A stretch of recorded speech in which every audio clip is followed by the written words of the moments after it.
ఎర్రచందనం వ్యవహారం ఏదైతే అటవీ శాఖ మంత్రి కూడా పవన్ కళ్యాణే ఢిల్లీకి వెళ్ళి అన్ని వ్యవహారాలకు సంబంధించి తన శాఖ తన ప్రభుత్వ తన చేతిలో ఉన్న 3 మంత్రిత్వ శాఖల వ్యవహారాలు అట్లాగే తనకి సంబంధించినటువంటి టూరిజం శాఖ వ్యవహారాలు ఇవన్నిటి కూడా చూసుకొస్తున్నారు. ఆయన తాజాగా కీలకమైనటువంటిది కేంద్ర ప్రభుత్వంతో మాట్లాడారు.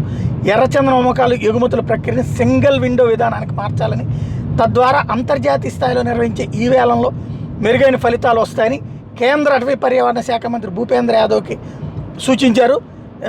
ఏదైతే ఎర్రచందనం రక్షణ, స్మగ్లింగ్ నిరోధం, దొంగల అమ్మకం విషయంలో అనుసరిస్తున్న విధానాల మీద కేంద్ర మంత్రితో చర్చించారు.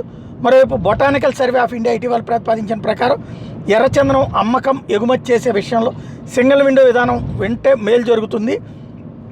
ఆ విధానానికి ఆంధ్రప్రదేశ్ అటవీ శాఖ కస్టోడియన్గా వ్యవహరిస్తుంది అని చెప్పి అడుగుతా ఈ ప్రతిపాదనని కేంద్ర ప్రభుత్వానికి సంబంధించి తేల్చమని చెప్పి అడిగారు. మరి కేంద్ర ప్రభుత్వం పవన్ కళ్యాణ్కి సంబంధించి ఏం చెప్తుందనేది చూడాల్సి ఉంది.